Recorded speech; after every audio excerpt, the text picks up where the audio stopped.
It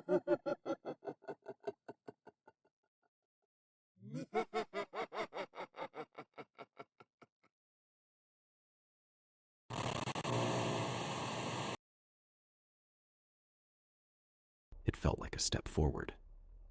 I'd spent the first few hours unpacking boxes and convincing myself that this was the right move. Everything was going to be fine. But by the end of the first day, I noticed something odd about the place. It wasn't anything glaring at first, just small things. The door frame next to my apartment's entryway had deep scuff marks, as if someone had been dragging something heavy in and out of the neighboring unit. When I leaned in closer, I saw faint scratches near the lock.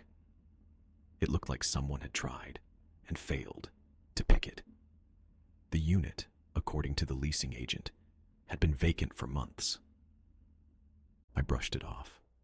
Moving is stressful, and I was probably overanalyzing things. Still, the next morning, when I passed the building's security desk on my way to grab groceries, I decided to ask about it. "Excuse me," I said, catching the guard mid-scroll on his phone.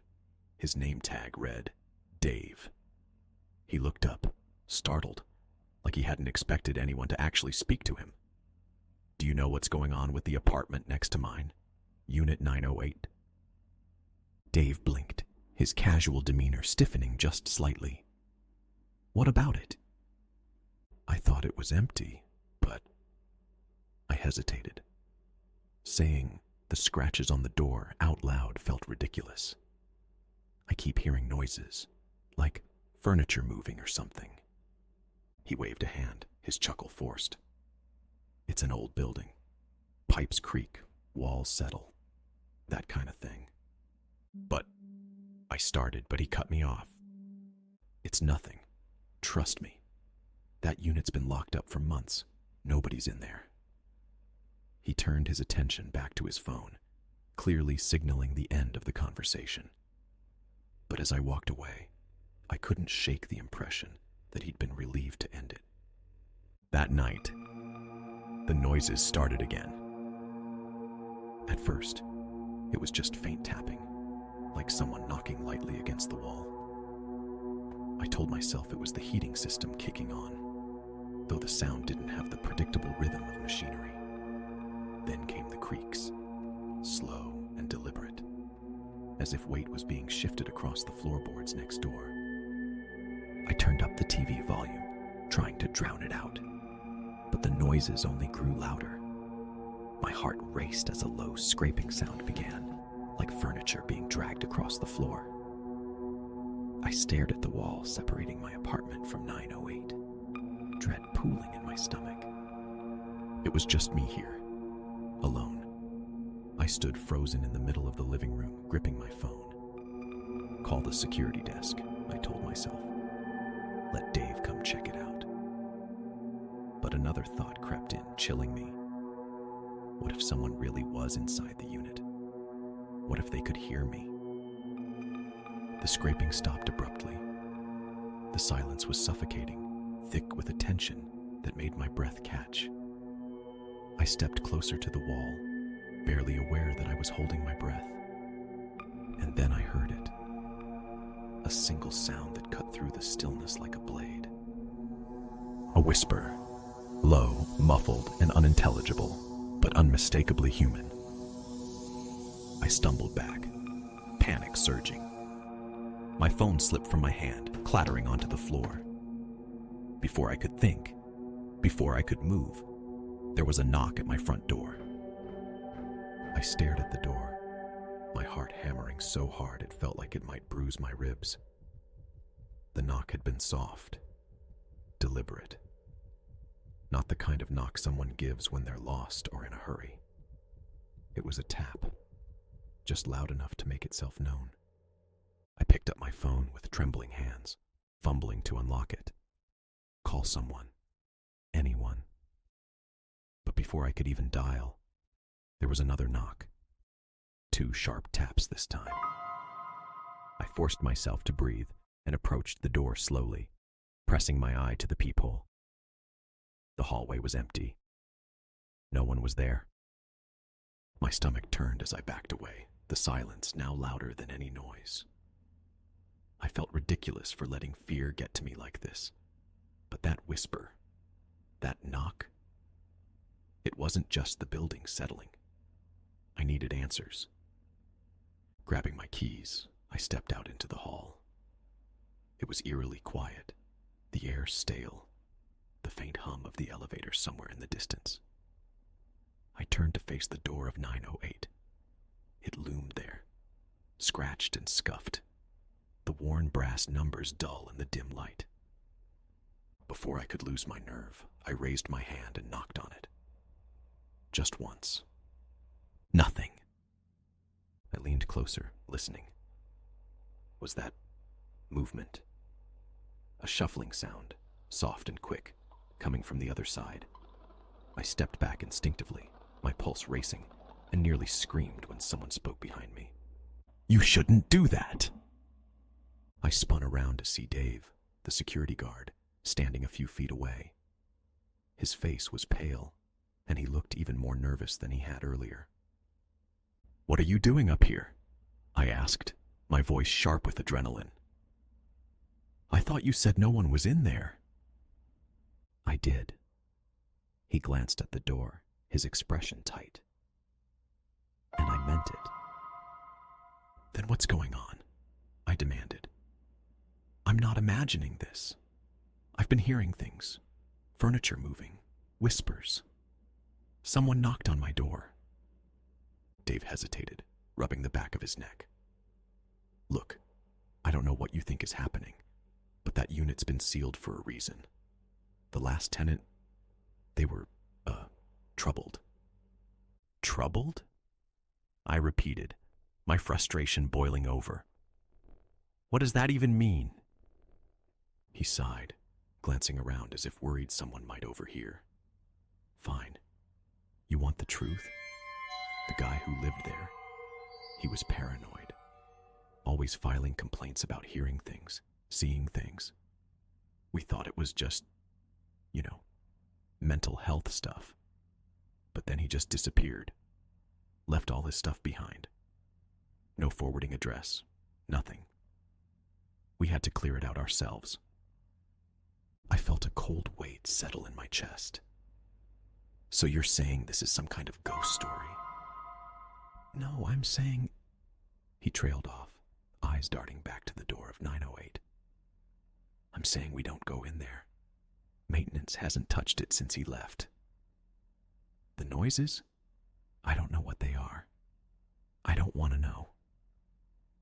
Before I could respond, a loud bang erupted from the other side of the door. Dave and I both froze. It wasn't just a knock this time.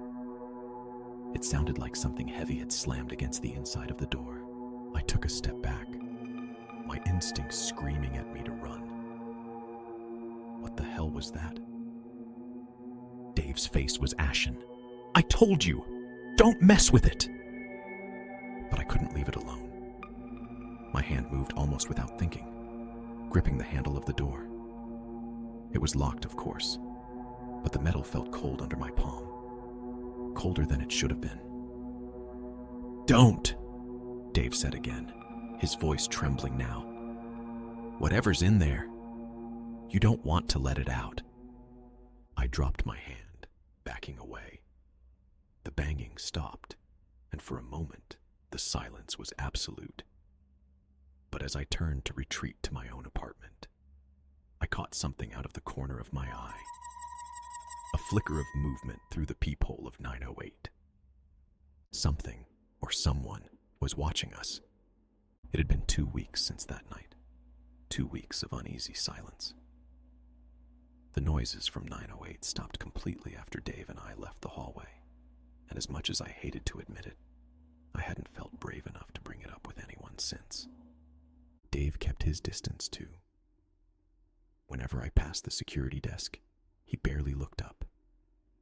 Once, I tried to press him for more details about the previous tenant, but he brushed me off with a muttered excuse. It felt like we'd made an unspoken pact to leave it alone.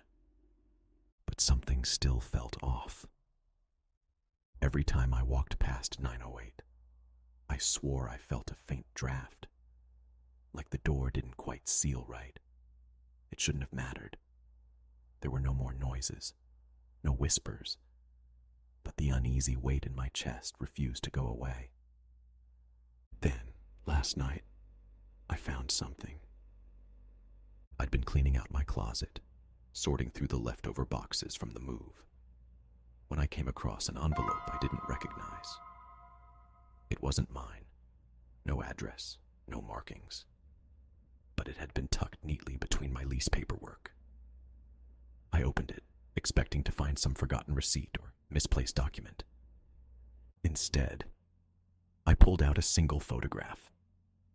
It was an old Polaroid, faded and yellowed at the edges. The image was simple: a narrow hallway, lit by harsh fluorescent lights, with numbered apartment doors lining either side. My hallway, my floor. In the middle of the photo, standing in front of the door to 908, was a man. His face was obscured, slightly out of focus, but he stood with his head tilted, as if listening to something inside. He wore a dark jacket, and in his hand, he held a key ring with a single silver key. I flipped the photo over, hoping for some kind of explanation, but there was nothing except a faint smudge of ink in the corner. Just 3 words, handwritten and shaky. "Don't let it." My stomach dropped, and I felt an icy, prickling sensation crawl up the back of my neck. I had no idea who had left the envelope, or how it ended up in my things, but I couldn't ignore it. I spent the rest of the night sitting up in bed, the photo gripped tightly in my hand, my ears straining for the faintest sound from next door. This morning, I called the leasing office to ask about breaking my lease. They told me the penalty was steep, but I didn't care. I was already packing when I heard the knock. It wasn't at my door this time. It came from the wall just behind my bed, 3 soft taps in rapid succession. My breath caught, and I stared at the wall, paralyzed. Then the tapping came again, slower this time, deliberate, like someone was waiting for me to answer. I'm not staying to find out who or what is on the other side.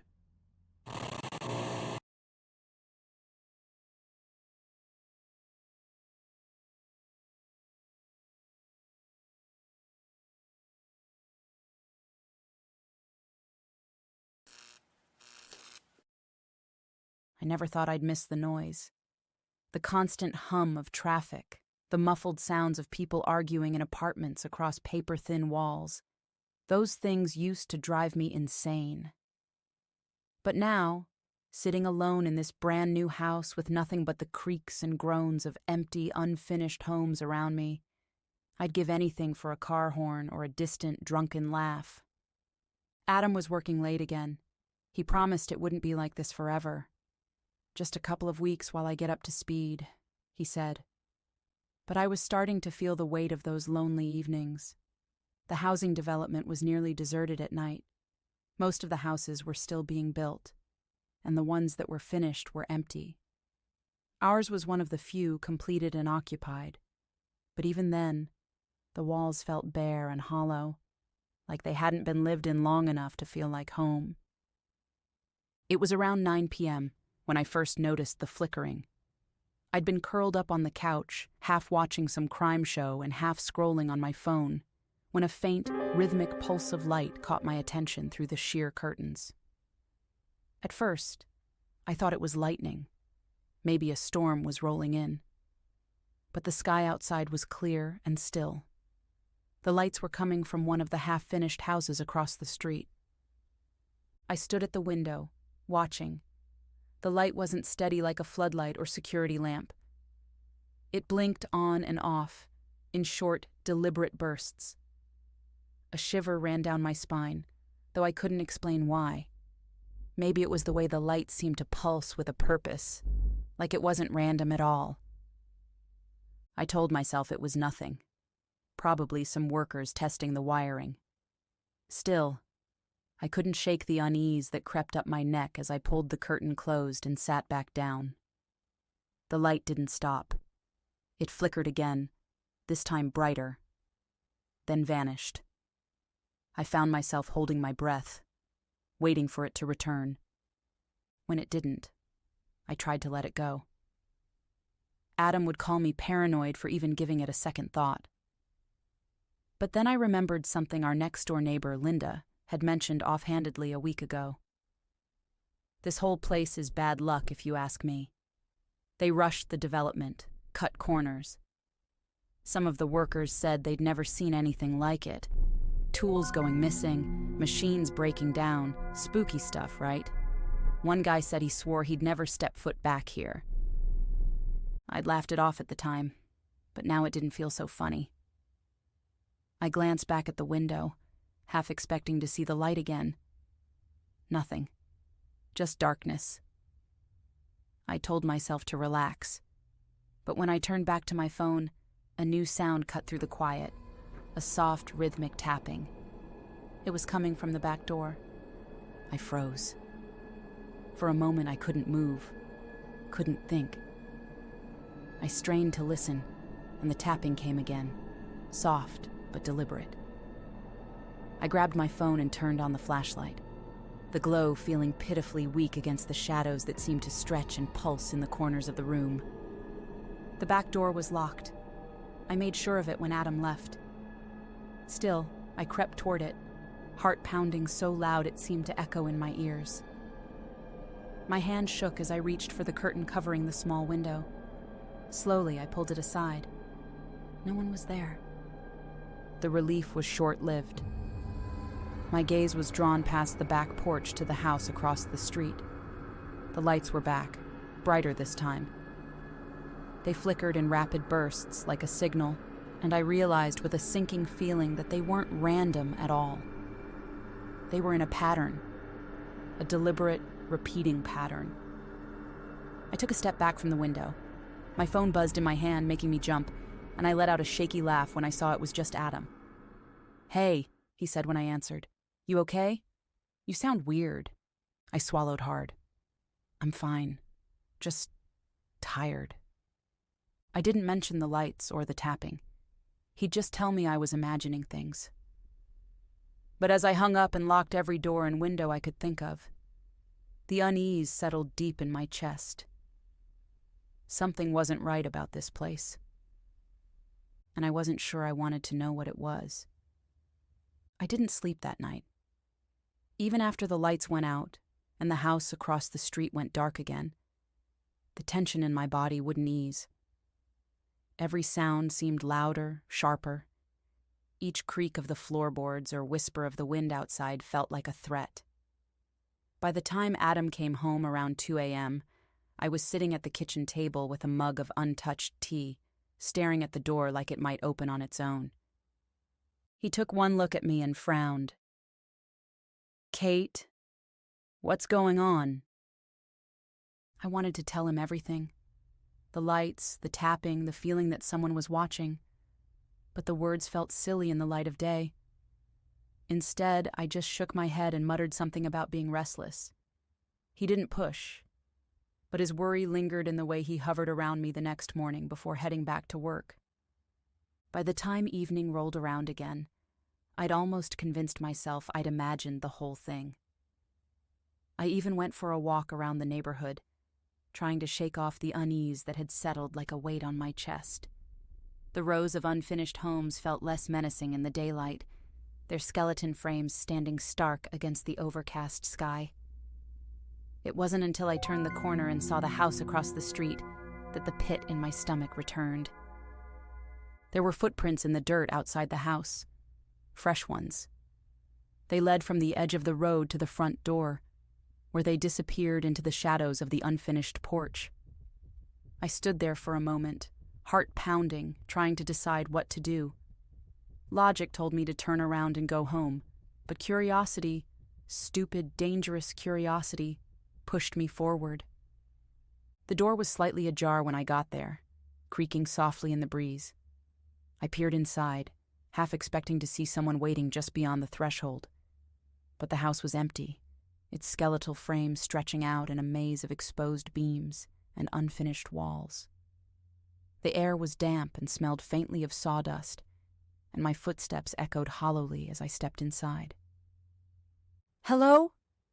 I called out, my voice trembling. The silence that followed was deafening. I wandered deeper into the house, drawn by an inexplicable pull toward the back room. The flickering lights from the night before flashed in my mind, and I found myself scanning the floor for any sign of what could have caused them. That's when I saw it.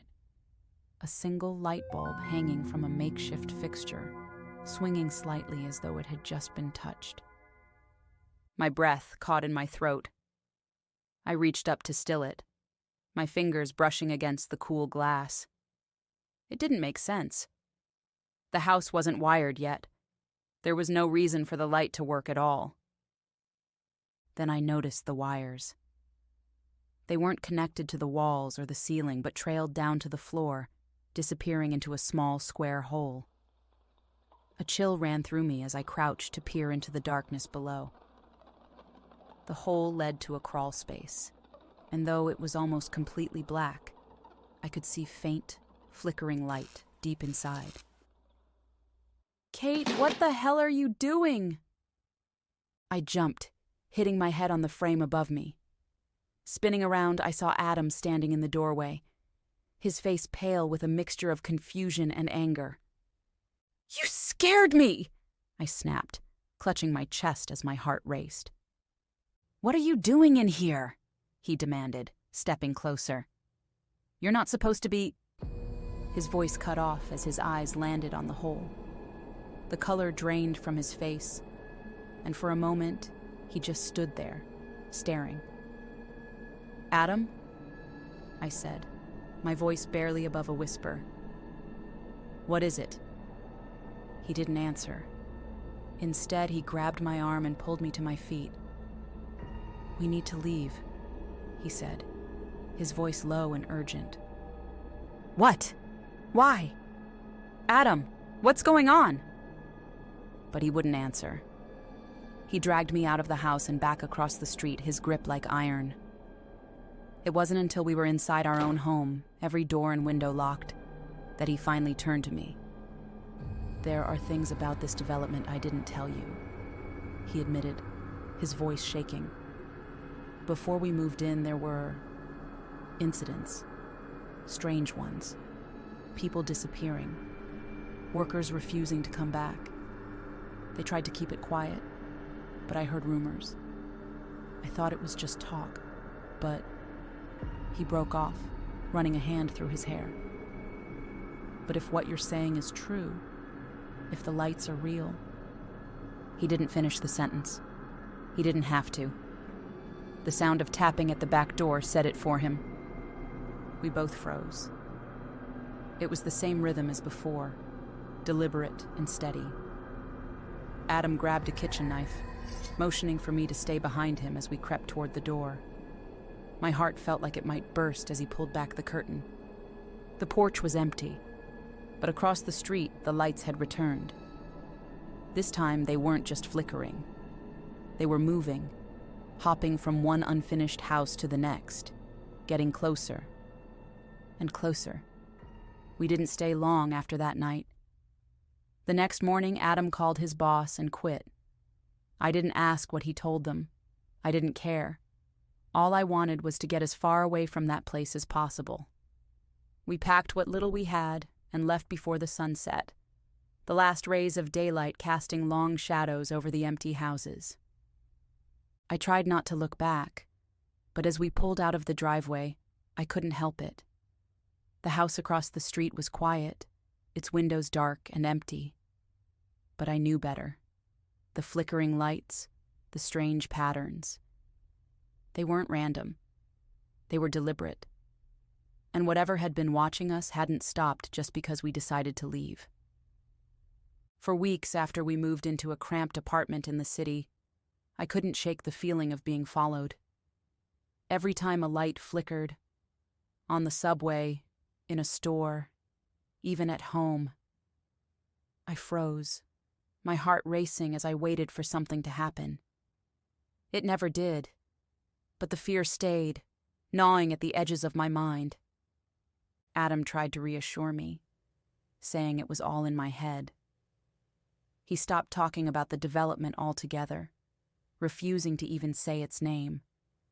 But late at night, when he thought I was asleep, I'd hear him pacing, his whispers barely audible as he muttered about unfinished business and things we weren't meant to see. Then, last night, I found something that shattered the fragile normalcy we'd built.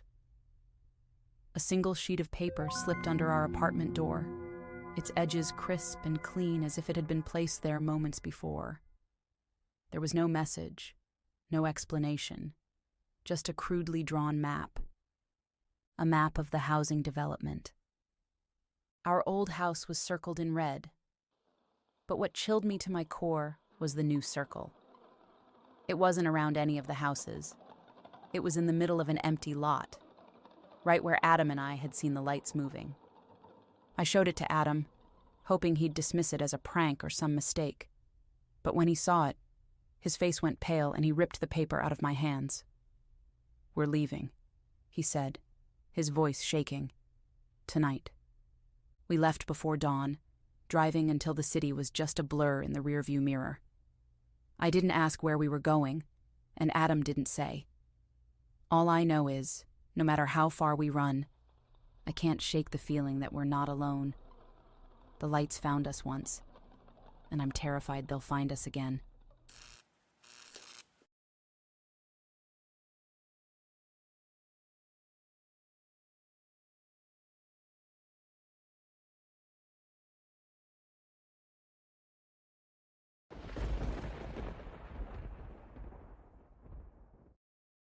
It wasn't supposed to be a stormy night.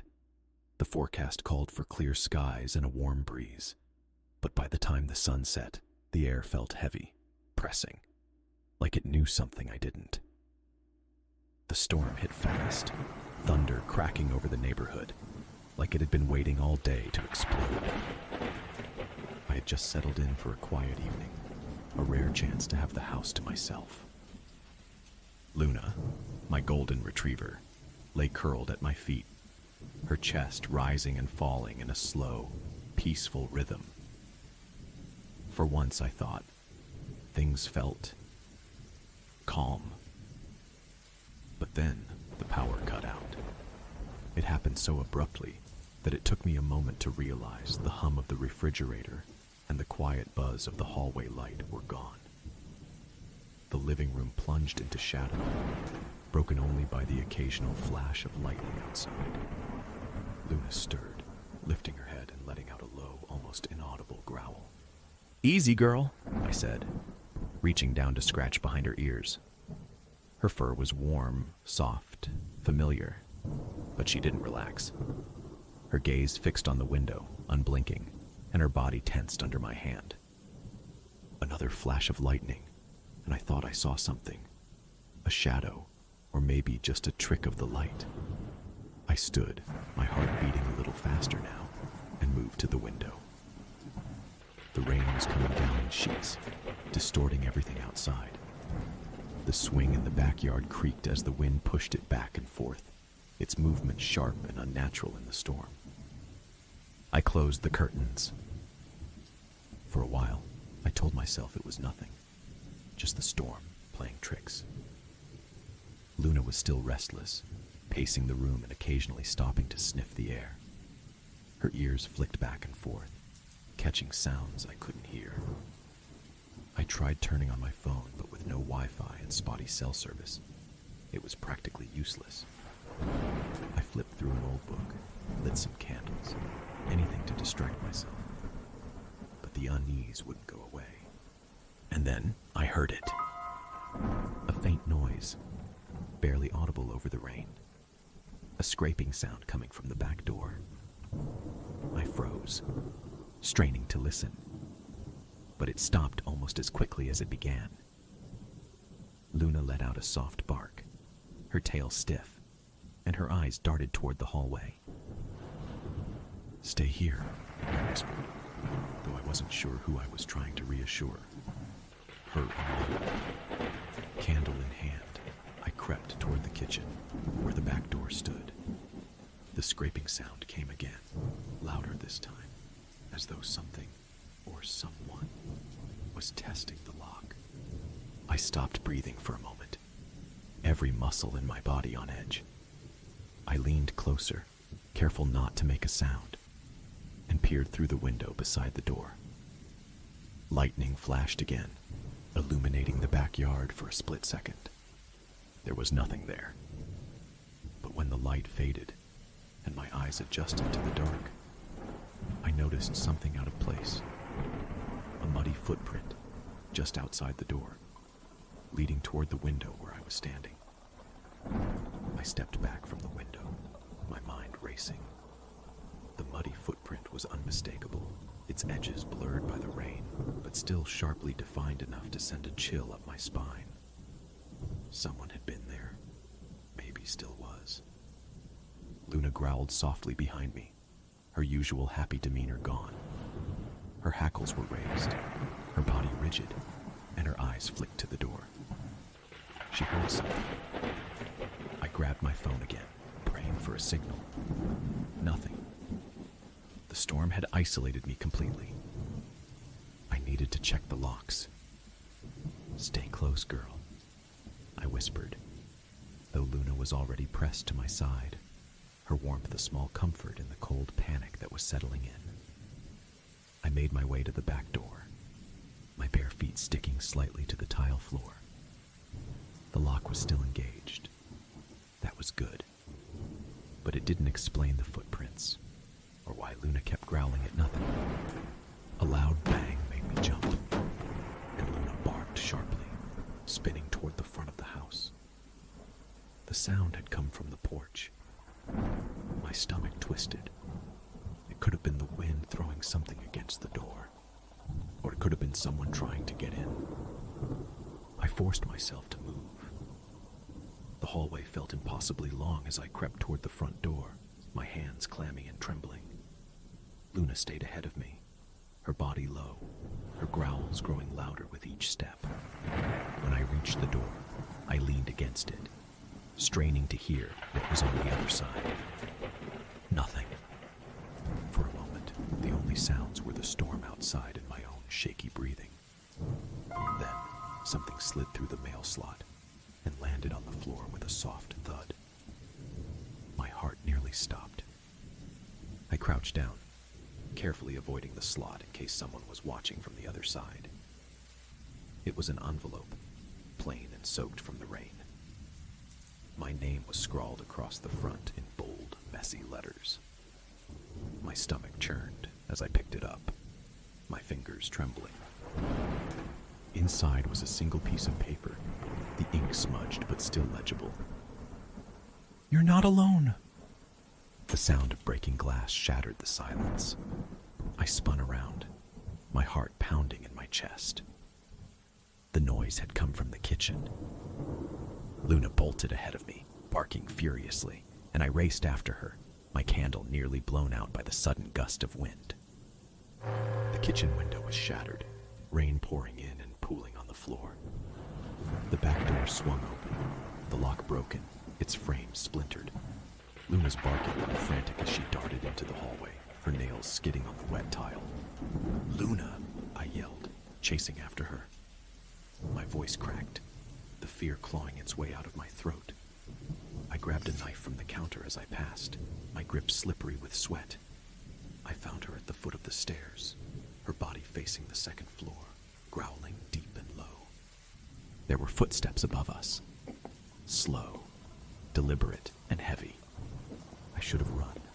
Every instinct told me to grab Luna and get out of the house, but something rooted me in place, a sick mix of fear and anger that made my legs move forward, one step at a time, until I was climbing the stairs. Luna stayed at my side, her growls rumbling like a warning. My breath hitched as I reached the top, the hallway stretching out in both directions. The footsteps had stopped, but I could feel someone, or something, watching me. A shadow moved in the corner of my eye, slipping into the guest bedroom. The door creaked as it swung shut.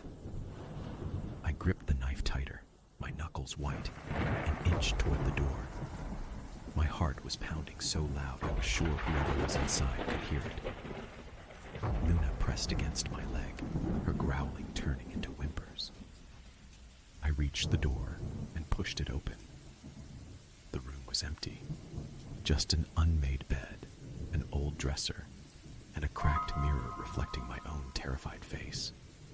But as I stepped inside, the door slammed shut behind me, and the room plunged into darkness. Luna barked wildly, scratching at the door on the other side. I turned, my pulse thundering, and caught a glimpse of something in the mirror, a figure standing right behind me. I spun around, knife raised, but there was nothing there. The door burst open, and Luna ran in, barking and snapping at the air around me. The lights flickered back on, and the room was empty again. Silent, except for the sound of the rain and my ragged breathing. I don't know how I made it through the night, but when the storm passed and the sun rose, I found more footprints leading away from the house. They stopped just beyond the yard, disappearing into the woods. The police said it was probably a prank, or maybe a break-in gone wrong. But I know what I saw, and I know I'll never stay home alone again.